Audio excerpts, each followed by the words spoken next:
Welcome to Series 1, How Food Works, a journey through time, taste, and the science behind everything we eat. When microbes became chefs.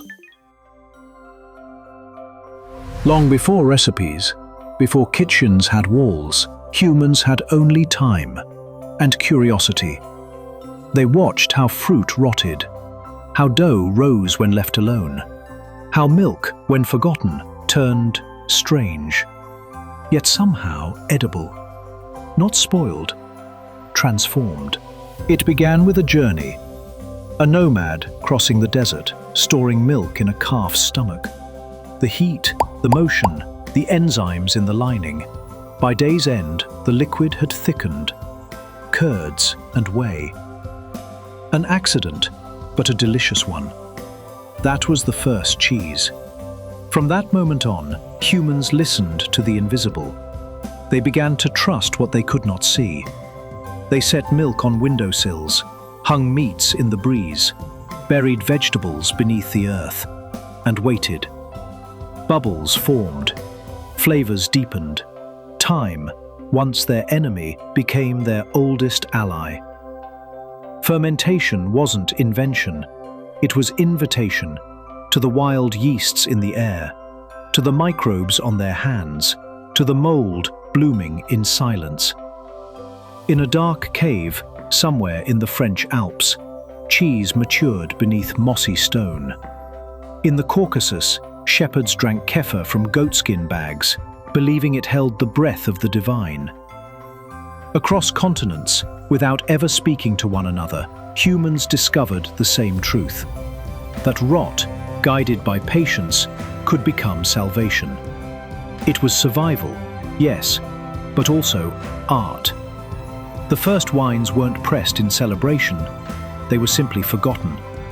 Jars left in a corner, juice turned sour, then intoxicating, and slowly the world began to change. Not with conquest, but with culture.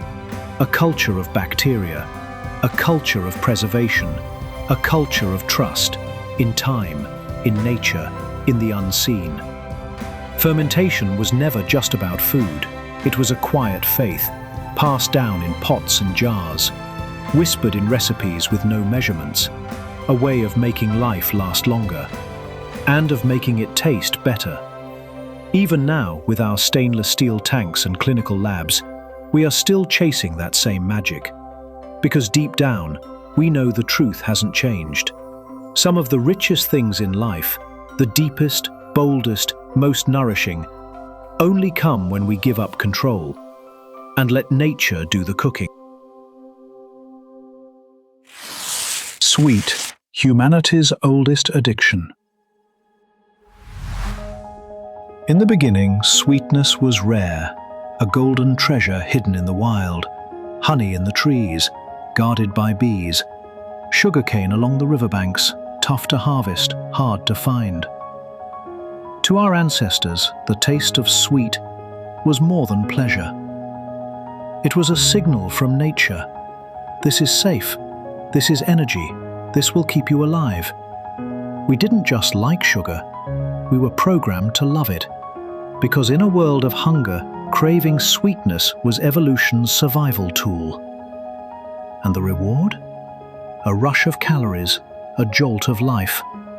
But nature never meant sweetness to be easy. Then came agriculture, then came refinement, and then the flood. White sugar, once a luxury for kings, became cheaper than salt, a product of empire, slavery, and industrial might. Ships crossed oceans carrying sacks of it. Plantations ran on the labor of millions just to keep Europe sweet. And we changed. Sweetness became ordinary, expected, hidden in everything. Cereal, bread, tomato sauce, even health food. We stopped tasting it, but our bodies didn't forget. Every sugary bite triggered dopamine, the brain's reward.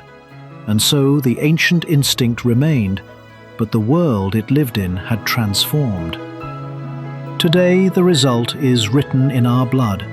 Obesity, type 2 diabetes, fatty liver, heart disease, children addicted before they can speak, adults battling cravings for something they don't even recognize. A spoonful of sugar once meant survival. Now it may mean something else. We chased sweetness to stay alive. Now it's chasing us. A golden taste from the dawn of time, and a question we've yet to answer. Can we ever stop craving what once saved us? If you enjoy this topic, please like and subscribe to keep us motivated for the long journey ahead.